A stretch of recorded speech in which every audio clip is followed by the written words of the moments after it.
అందరికీ నమస్తే, welcome to our channel. ఇప్పటి వరకు మరి రాష్ట్ర విభజన తర్వాత ఆంధ్రప్రదేశ్ రాజధాని అంటే ఏంటి అని గత ప్రభుత్వ హయాంలో ఎవరన్నా అడిగితే మనం ఎవరూ కూడా మనస్ఫూర్తిగా చెప్పలేని పరిస్థితి. అసలు అమరావతి మన రాజధాని అవునా కాదనే సందిగ్ధంలో ఉండిపోయాం. అయితే ఇప్పుడు ఈరోజు ఆ పరిస్థితులు లేకుండా మరి ప్రజెంట్ ఆంధ్రప్రదేశ్ ముఖ్యమంత్రి అయినటువంటి చంద్రబాబు నాయుడు గారు శాశ్వత చట్టబద్ధత కోసం మరి తీర్మానం చేయడం జరిగింది. ఈ అంశం పైన మనతో పాటు చర్చించడానికి ఉన్నారు పొలిటికల్ అనలిస్ట్ శ్రీలీల గారు. మేడం నమస్తే అండి. మేడం, మనం ఇప్పుడు ప్రజెంట్ చూస్తున్నాము, సో మన రాజధాని శాశ్వత రాజధానిగా, కొత్త రాజధాని లేకుండా శాశ్వత రాజధాని ఆంధ్రప్రదేశ్ రాజధాని అమరావతి అనే దానికి మరి చంద్రబాబు నాయుడు గారు తీర్మానం చేయడం జరిగింది. దాని గురించి మీరేమంటారు?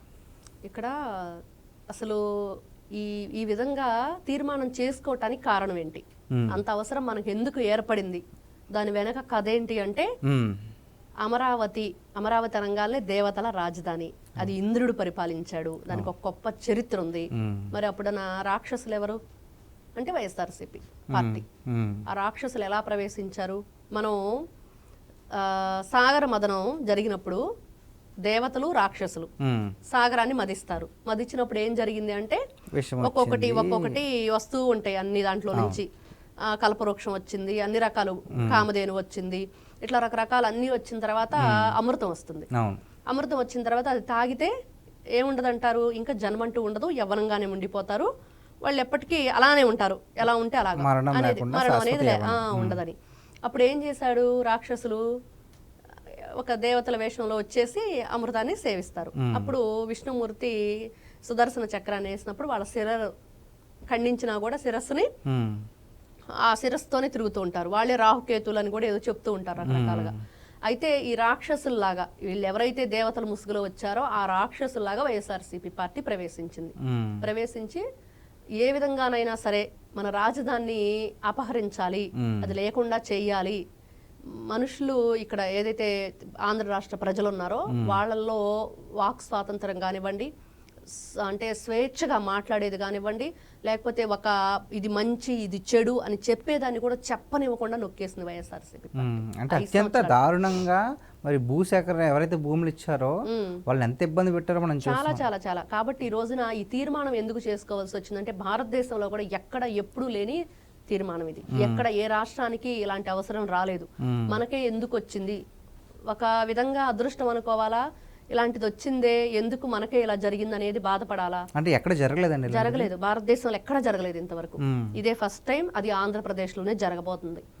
మరి అలాంటిది ఎందుకు జరిగింది అంటే అందరం కూడా చాలా కన్నీటి కాదా, ప్రతి ఒక్కరం కూడా చాలా బాధపడ్డాం. ఎందుకంటే మన పిల్లల భవిష్యత్తు ఏమైపోతుంది, ఏంటి 3 రాజధానులు, ఎందుకు వీళ్ళు గడియకో మాట పూటకో మాట మాట్లాడుతుంది వైఎస్ఆర్సీపీ పార్టీ అంటే జగన్మోహన్ రెడ్డి గారు. మాకు ఇష్టం అంటారు, ఇంకా 33,000 ఎకరాలు సరిపోదు, ఇంకా ఎక్కువ భూములు తీసుకోవాలి, మంచి రాజధాని నిర్మిద్దాం అని అన్నాడు. తర్వాత ఏమన్నాడు, అసలు ఎందుకండి అన్ని వేల ఎకరాలు భూములు అన్నాడు, ఏదో గుంటూరు విజయవాడ మధ్య చేసేయచ్చు కదా అన్నాడు. తర్వాత 3 రాజధానులు అయితే ఇంకా బాగుండిద్ది అన్నాడు. అక్కడెక్కడో ఉంది, ఇక్కడెక్కడో ఉంది, ఇక్కడ మనం కూడా చేసేద్దామని. సరే, ఏది చేయలేదు. మరి ఇప్పుడేమంటున్నారు, ఇదిగో ఈ రోజున ఇలా స్పెషల్గా ఒక అసెంబ్లీ సమావేశాన్ని చేస్తున్నాము, మరి మీరు వస్తే బాగుండిద్ది, మీ ఆమోదాన్ని కూడా చెప్పండి అంటే తొందరపడి ఒక పోయేలా ముందే కోసినట్లుగా మన సజ్జల రామకృష్ణారెడ్డి మీటింగ్ పెట్టి ఏం చెప్పాడు, అమరావతి అంటే మాకు ఎప్పుడూ ఇబ్బంది ఏమి లేదు, మరి మీరు ఎందుకు ఇట్లాంటి తీర్మానం చేయాలనుకుంటున్నారంటే, ఎందుకు భయపడుతున్నావు తీర్మానం చేయటానికి? సరే, తీర్మానం చేయటానికి ఓకే, మీకు ఇష్టమే అమరావతి అంటే, ఎందుకు రావట్లేదు మరి అసెంబ్లీకి? ఎందుకు వచ్చి ఇదిగో మాకు సమ్మతమేనని చెప్పి మీ ఆమోదాన్ని మాకు తెలియజేయట్లేదు? మరి ఎందుకు జగన్మోహన్ రెడ్డి అలహంక ఎగిరిపోయాడు, పారిపోయాడు? ఇవన్నీ చూస్తున్నప్పుడు మీరు కుట్ర చేస్తున్నారు ఖచ్చితంగా ఆంధ్ర రాష్ట్రం మీద.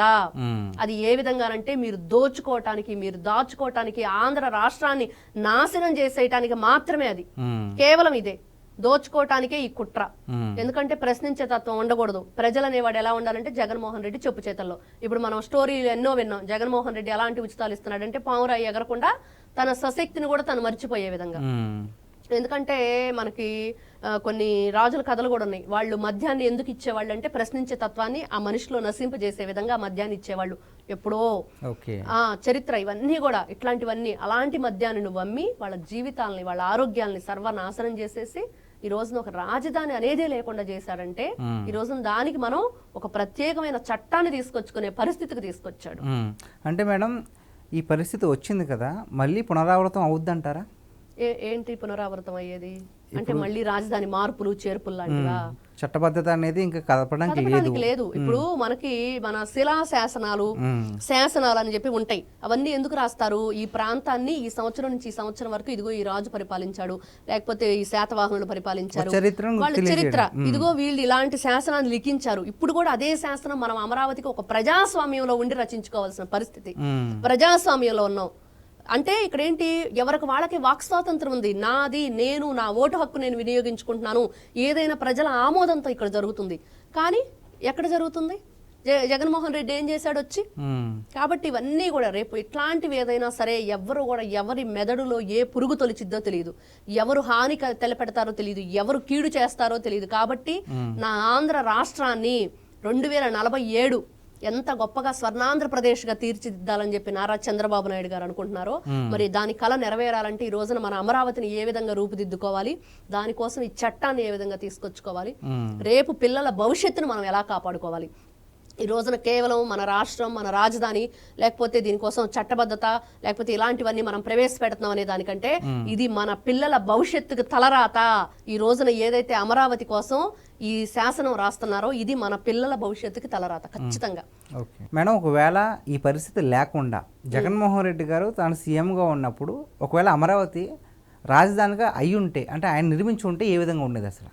ఎలా ఉండేది? రుషికొండ ప్యాలెస్ లాగా ఉండేది. ఎలా ఉండేది? రుషికొండ ప్యాలెస్ ఏం జరుగుతుంది ఇప్పుడు చెప్పండి? కోట్ల రూపాయలు పెట్టి ఖర్చు పెట్టి కట్టడం ఉపయోగం లేకుండా పోయింది. రేపు అదే జరిగేది. మన కర్బరా బాబు ఇది కట్టకుండా ఉండటమే మంచిదైంది. ఈ రోజున కట్టి నడితే చచ్చేవాళ్ళం. అది ఏ విధంగా ఉపయోగించుకోవాలో అంటే ఇప్పుడు మనకి వీధి వాకిలు ఒకటి ఉంటుంది, దొడ్డి వాకిలు ఒకటి ఉంటుంది, రెండు ఉంటాయి. మెయిన్ డోర్ ఒకటి ఉంటుంది, బ్యాక్ డోర్ ఒకటి ఉంటుంది. అక్కడ బ్యాక్ డోర్లు మెయిన్ డోర్లు ఉండవు. ఇక్కడ బాల్కనీలోంచి కిందకి వెళ్ళడానికి మెట్లు పెట్టి డోర్ ఇస్తాడనమాట. ఇట్లాంటివన్నీ కట్టడాలు మనం వింత వింత కట్టడాలన్నీ చూసేవాళ్ళం. ప్రపంచ వింతల్లో ఇది ఒక వింతగా ఉండిపోయేది. అంత భయంకరమైన సిచ్యువేషన్ ఫేస్ చేసేవాళ్ళం. డబ్బులు వృధా, ప్రజల జీవితాలు వృధా, మన రాష్ట్ర భవిష్యత్తు వృధా, మొత్తం వృధా అయిపోయేది. బాబు నువ్వు కట్టకుండా ఉండటమే మంచిదిరా బాబు అనిపిస్తుంది ఇప్పుడు ఆలోచించుకుంటుంటే. ఎందుకంటే ఆయన ఆలోచన విధానం, ఆయన చేసే పని ఎక్కడా 10 మందికి ఉపయోగపడే విధంగా ఉండకపోవటం, గతంలో మనం 5 సంవత్సరాలు ఏం ఫేస్ చేసాం తన నుండి, ఇవన్నీ చూసిన తర్వాత నీకు దండంరా బాబు నువ్వు చేయకుండా ఉంటేనే మంచిది అనిపించింది. అంటే జగన్మోహన్ రెడ్డి గారు ఏం చేయలేదు కాబట్టి మనం సేఫ్గా ఉన్నాం ఖచ్చితంగా 100%. నువ్వు పరిపాలన వంకరటింకరగా చేసావా, లేకపోతే దాచుకున్నావా పక్కన పెడితే నిర్మాణాలు చేయకపోవటం మాత్రం సేఫ్ జోన్లోకి వెళ్ళినట్లే రాష్ట్ర భవిష్యత్తు. ఓకే, థ్యాంక్ యూ అండి. నమస్తే.